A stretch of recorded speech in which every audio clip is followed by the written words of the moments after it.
फिर वह सच्चिदानंद घन ब्रह्म में एक ही भाव से स्थित प्रसन्न मन वाला योगी न तो किसी के लिए शोक करता है और न किसी की आकांक्षा ही करता है। ऐसा समस्त प्राणियों में समभाव वाला योगी मेरी पराभक्ति को प्राप्त हो जाता है। हाँ, सबसे पहले तो भगवान ने कहा था कि एक नैष्कर्म्य में सिद्धि को प्राप्त होना वो ज्ञान योग की निष्ठा है, क्लाइमेक्स। और उसके बाद फिर उस नैष्कर्म्य में सिद्धि को प्राप्त होने का अर्थ ये नहीं कि ब्रह्म मिल गया। वो कहते हैं कि इसके बाद फिर ठीक है, इसके बाद फिर ब्रह्म प्राप्ति के वास्ते से भी उसको कोई ना कोई विशेष कुछ करना पड़ता है। तो उसकी एक युक्ति बताते, वो कहते हैं कि वो उसके लक्षण बताते हैं वो कि किस प्रकार का वो व्यक्ति होता है। और हमने आपको पिछली बार बताया था कि ये लक्षण उसमें अपने आप आ ही जाते हैं। वो नैष्कर्म्य, क्योंकि क्या है ना, साधना के द्वारा किया जा रहा है सारा हर काम। एकदम से कोई नैष्कर्म्य सिद्धि को प्राप्त हो जाएगा वाली बात नहीं है।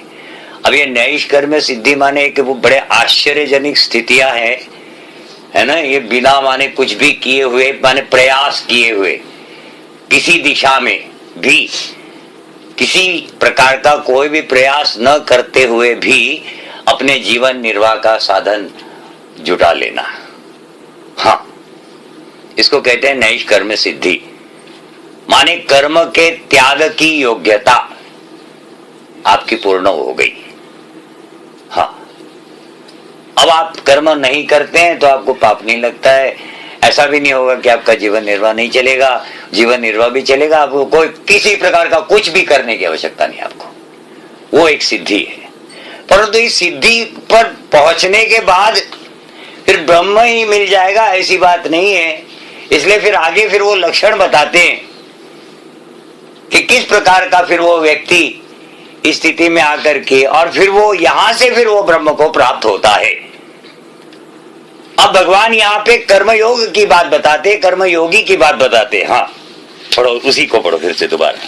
फिर वह सच्चिदानंद घन ब्रह्म में एक ही भाव से स्थित प्रसन्न मन वाला योगी न तो किसी के अब क्या होता है कि संसारित्व से छूट चुका होता है, सारा का सारा ध्यान परमात्मा में। संसार के जितने भी वो ये जो तनाव, टेंशन्स, चिंताएं समाप्त। तो फिर तो वो प्रसन्न चित्त वाला होगा ही। ठीक है, ऐसा वो व्यक्ति फिर न तो किसी से द्वेष करता है, न किसी में राग रखता है। उसको आवश्यकता ही नहीं है। उसको तो बिना कुछ किए हुए ही हर चीज हासिल है, प्राप्त है। वो क्यों राग द्वेष रखे। ठीक है ना। इस प्रकार से ये समभाव वाला व्यक्ति फिर वो भगवान कहते हैं कि मेरे उस पराभक्ति को प्राप्त होता है। परम भक्ति, हाँ, जहां भगवान मिल जाते हैं वो भक्ति। हाँ, आगे। और उस पराभक्ति के द्वारा वह मुझ परमात्मा को मैं जो हूँ और जितना हूँ ठीक वैसा का वैसा तत्व से जान लेता है, तथा उस भक्ति से मुझको तत्व से जानकर तत्काल ही मुझ में प्रविष्ट हो जाता है। हाँ, अब ये भगवान, हम लोगों ने इस ज्ञान यज्ञ की जहाँ शुरुआत की थी, वहीं से ब्रह्म, भगवान, ये सब नाम ही कहते आए हैं। परंतु वो भगवान कैसा है, वो कैसा होगा,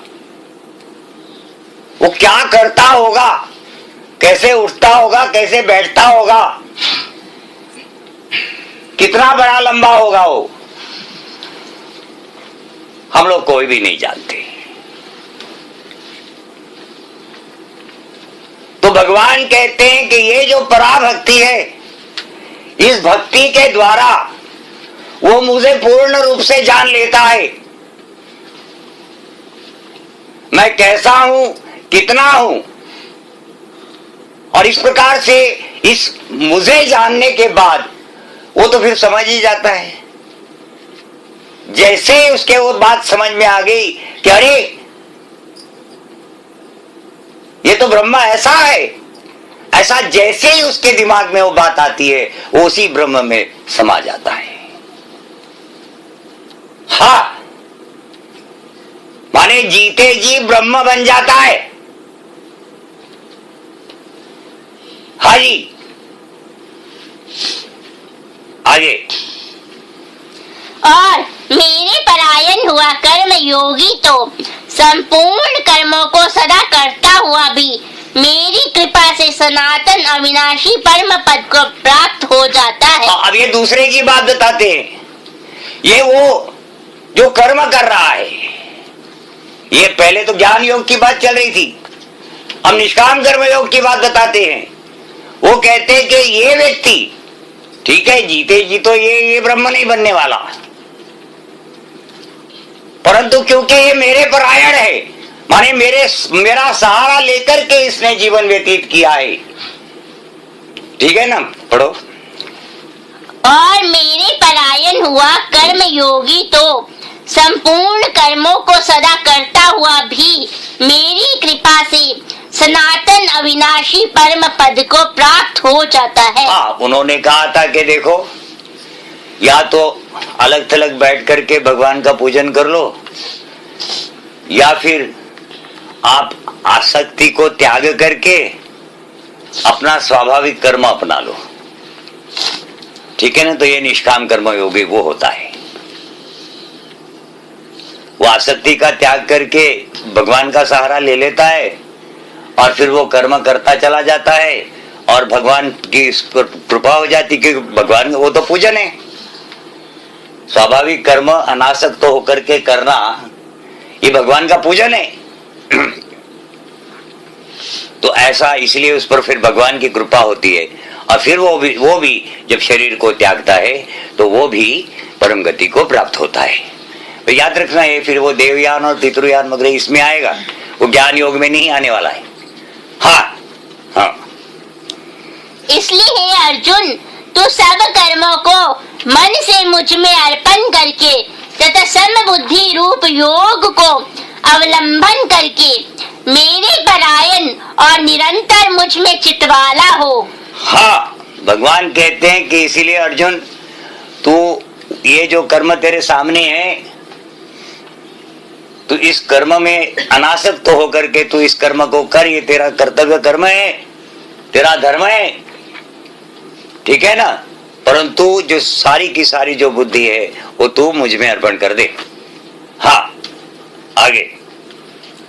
उपर्युक्त प्रकार से मुझ में चितवाला होकर तू मेरी कृपा से समस्त संकटों को अनायास ही पार कर जाएगा। समस्त संकटों को अनायास ही पार कर जाएगा, बिना किसी प्रयास से अपने आप ही तेरे ऊपर के जो संकट आने जाने वाले होते हैं संसार में, ये अपने आप ही चले जाएंगे। हाँ, और यदि अहंकार के कारण मेरे वचनों को न सुनेगा तो नष्ट हो जाएगा, अर्थात परमार्थ से भ्रष्ट हो जाएगा। हाँ, परम अर्थ से भ्रष्ट हो जाएगा, माने आत्म कल्याण से भ्रष्ट हो जाएगा। परमार्थ से भ्रष्ट हो जाना माने आत्म कल्याण नहीं हो पाएगा तेरा, तू पाप को प्राप्त हो जाएगा। हाँ, परमार्थ से भ्रष्ट हो जाना माने। ठीक है, भगवान कहते हैं कि तू ऐसा कर फिर कि चल छोड़, बाकी तो बातें क्या है, ये सारी जो भी तेरे सामने जो कर्म है इसे तू करता चला जा, बुद्धि मुझ में लगा ले, बुद्धि मुझ में लगा ले और फिर कर्म करता जा। माने क्या भाव क्या उनका कि हार जीत, वो जो दूसरे अध्याय में भगवान ने कहा है कि हार जीत की नहीं सोचनी, सुख दुख के बारे में नहीं सोचना, खाली भगवान का चिंतन करते चले जाना और वो कर्म करता चला जाना। ऐसा करने से तो तू मेरी कृपा से मुझे ही प्राप्त हो जाएगा, परंतु अगर मेरी बातों को नहीं सुनेगा तो तू समझो कि परमार्थ से भ्रष्ट हो जाएगा, माने तेरा आत्म कल्याण नहीं हो पाएगा, तुझे पाप लगेगा। हाँ, परमार्थ आत्मा के अर्थ में। हाँ, एक मिनट ना, यदि अहंकार के कारण, हाँ माने मैंपन के कारण, ऐसा है ना। अभी हम आपको बताते हैं बहुत सारी बातें, पर आप में होता है वो मैंपन, तब हम भी कहते हैं ना कि भाई हमारी बात नहीं सुनोगे तो बर्बाद हो जाओगे, बोल देते हैं हम। तो वही बात यहां भगवान कह रहे हैं कि क्योंकि तुम में है मैपन, और वो मैपन के कारण से बहुत सारी वो तुम्हारी जो बुद्धि है वो ढकी हुई है, मैल भर पड़ा है उसमें मैपन के कारण से। अब तुम तो जो स्थितियां हैं उनका सही आकलन करने में समर्थ नहीं हो, जबकि तुम में सामर्थ्य है ही नहीं सही आकलन करने का। तो बेहतर है कि किसी और शुद्ध जिसकी बुद्धि शुद्ध है उससे सलाह ली जाए। जैसे हमने आपको बताया था कि जैसे मान लो कि कोई बहुत बड़ी समस्या आपके ऊपर आन पड़ी है, तो आप आसपास के लोगों से अगर आप उनसे सलाह मशवरा करते हैं तो सही सलाह नहीं दे पाएंगे, क्योंकि वो भी इसी प्रकार से उलझे हुए लोग हैं। तो ऐसे व्यक्ति के पास जाना चाहिए जो इन सब उलझनों से हटा हुआ है, तो वो सही सोचेगा, सोच सकेगा, उसकी वो बुद्धि पवित्र है, उसको वो सही दिशा दी जा सकती है। अपवित्र बुद्धि, अशुद्ध बुद्धि को दिशा नहीं दी जा सकती सही। बात समझ में आएगी नहीं? वो मूल्यों को न समझने वाली बुद्धि, हाँ वो वैल्यूज नहीं जानती, अशुद्ध बुद्धि, वो हमेशा मैं सोचती रहती, 24 घंटा मैं। तो अहंकार के कारण से अगर तू मेरी बातों को नहीं सुनेगा तो फिर तो परमात्मा से भ्रष्ट हो जाएगा। मैं क्या कर सकता फिर तो, क्योंकि मैंने पहले ही कह दिया था कि कर्मफल की रचना तुम करते हो, देने वाला मैं हूं। हाँ, जैसी रचना तुमने की वैसा मैंने दे दिया, इसके आगे मैं क्या कर सकता।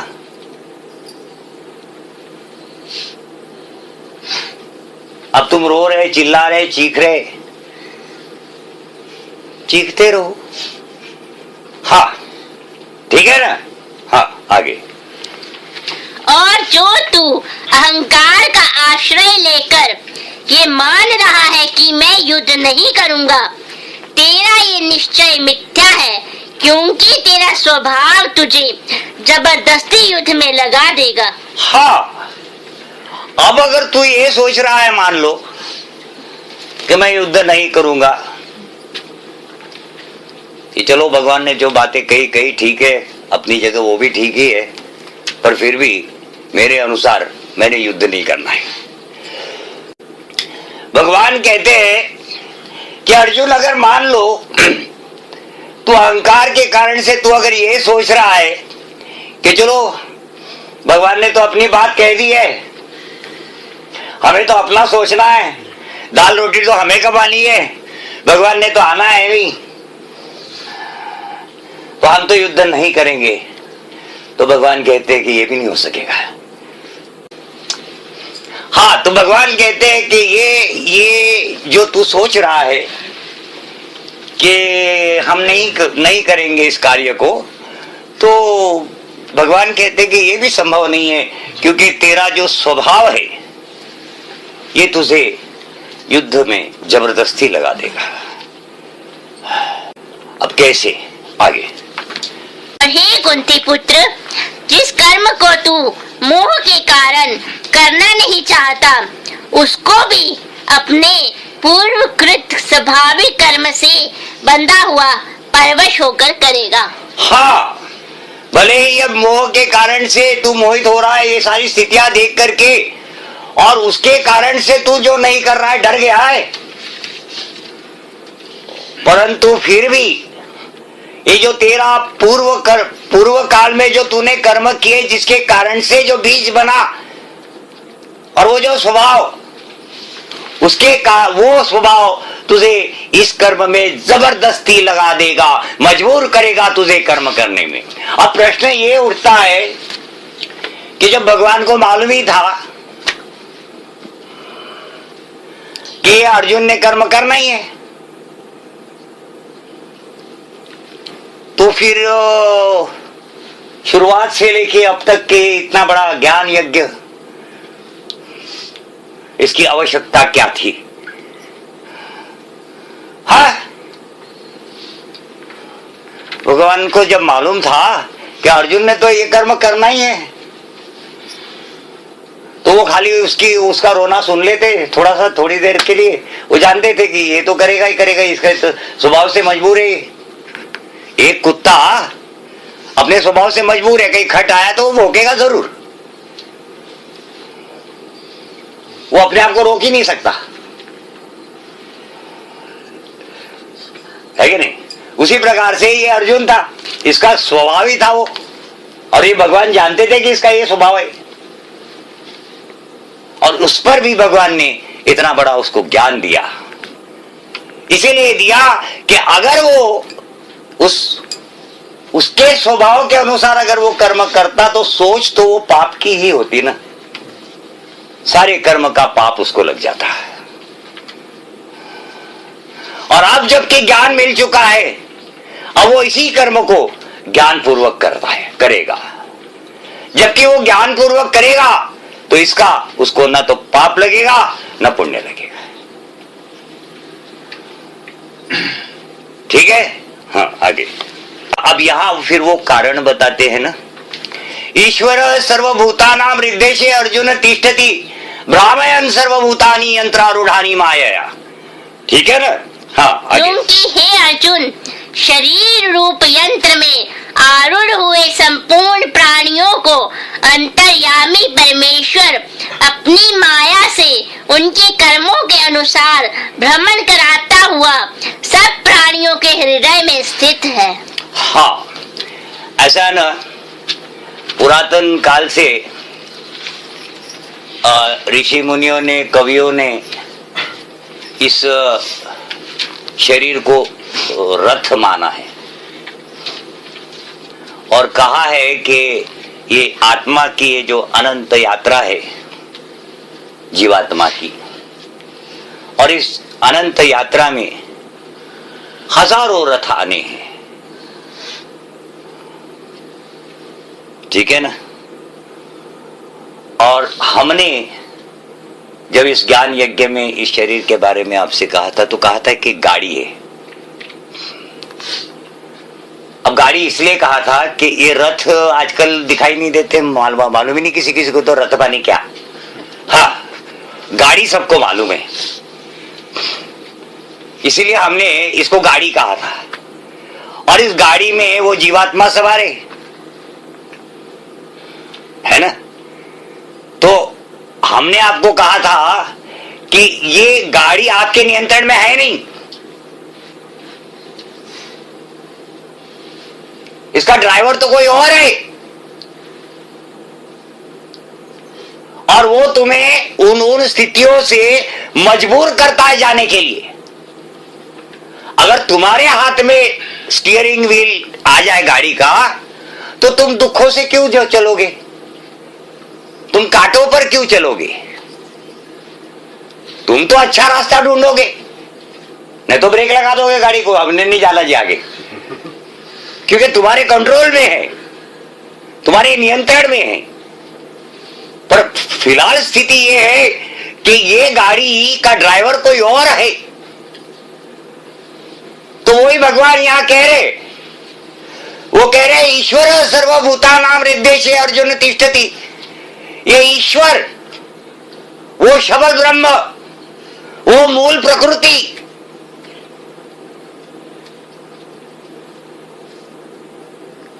वो ही वास्तव में हर एक के हृदय में स्थित है। अब हृदय माने हार्ट नहीं, हाँ, मुख्य जगह कोर। और वो ईश्वर इस सारे प्राणियों को उनके उनके स्वभाव के अनुसार भ्रमण करवाता चला जाता है। अगर प्राणी के हाथ में गाड़ी आ जाए तो वो कांटों पर चलेगा क्यों? वो देखेगा इधर बहुत बड़ा दुख है, घुमा लिया, हाँ, इधर से निकल जाओ भाई, है ना? पर वो तुम्हारे हाथ में नहीं है। और वो ड्राइवर का भी नाम बताते हैं, वो कहते हैं वो मूल प्रकृति,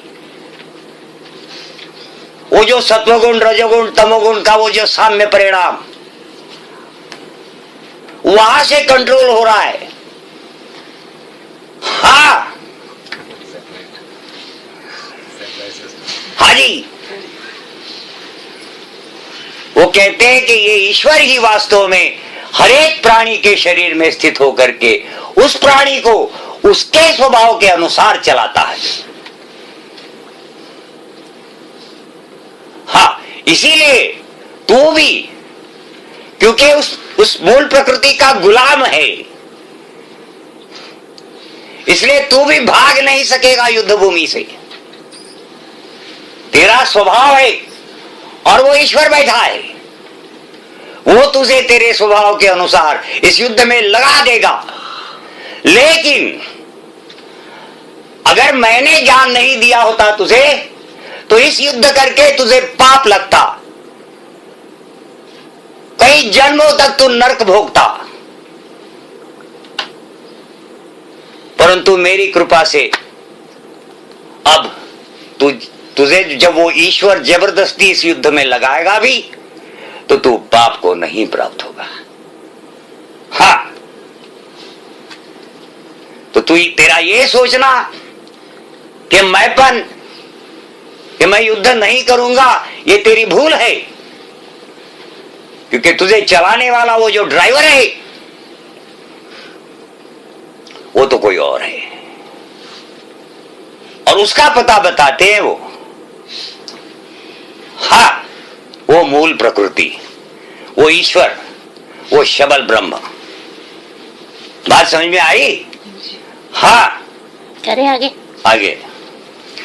इसलिए हे भारत, तू सब प्रकार से उस परमेश्वर की ही शरण में जा। उस परमात्मा की कृपा से ही तू परम शांति को तथा सनातन परम धाम को प्राप्त होगा। हाँ, भगवान कहते हैं कि युद्ध भूमि से भागना और ये बेकार की सारी बातें सोचना, इससे बेहतर तो ये है कि तू अपने आप को परमात्मा के हवाले कर दे। फिर वो परमात्मा ही फिर वो सारा सब कुछ देख लेता है। फिर कोई चिंता नहीं, चिंता से रहित हो जाए। अब होता क्या है ना, देखो सुनो, कहने के लिए तो कह देते हैं कि तो भगवान का नाम ले लिया करो और वो ये, परंतु भरोसा नहीं हो पाता है ना। भगवान को कभी किसी ने देखा है नहीं। अच्छा, फिर प्रत्यक्ष में अनुभव भी हो नहीं पाते। इसी वास्ते से जब तक कि वो भगवान